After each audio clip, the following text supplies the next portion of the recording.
The Silver Bullet study system is the best way to study in nursing school. It's actually a 4-step study method I developed after working with thousands of nursing students in my 15-year career as a professional nursing tutor. It solves all the problems I kept hearing nursing students having over and over again, like complaining about how you get told you need to study the most important information, but you don't get told how to identify it. Getting told that you have to learn to think like a nurse, but you don't get told how to learn to think like a nurse. And of course, the common problem on exams where you just don't really understand what the question is asking you, and it feels like the instructor is teaching you or testing you on things that they never even taught you.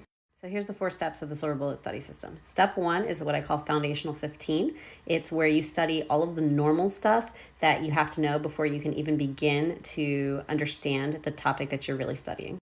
And this is the step they're most likely to forget to tell you about in nursing school. Because to your nursing instructors, this is like second nature. It's like when somebody hands you the keys and says, start the car, you just start the car, but you don't think about like the 24 little things like adjusting your seat and adjusting the mirrors and buckling your seatbelt that actually go into the whole process of starting the car. But since you are a beginner nurse as a nursing student, you do have to think about all those little steps. And that's what step 1 is all about. Step 2 is the Humpty Dumpty principle, because Humpty Dumpty sat on the wall, Humpty Dumpty had a great fall, and now he's broken.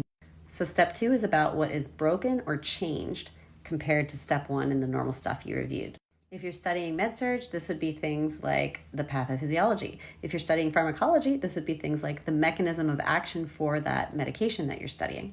Step 3 is crystal ball predictions. This is the critical step because it is transforming your brain from only studying what you need to know to now starting to think about what you need to know.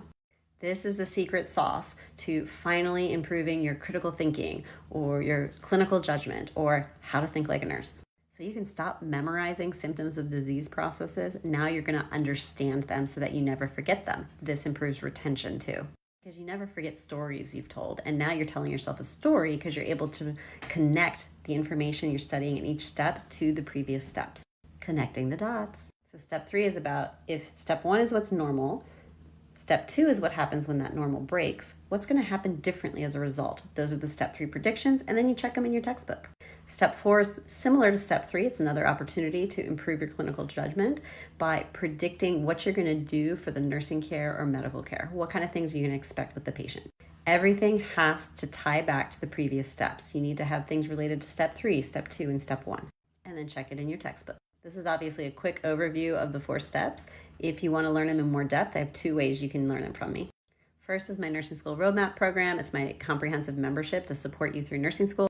Second is my Silver Bullet Study System Jumpstart class. You'll find both links in my bio.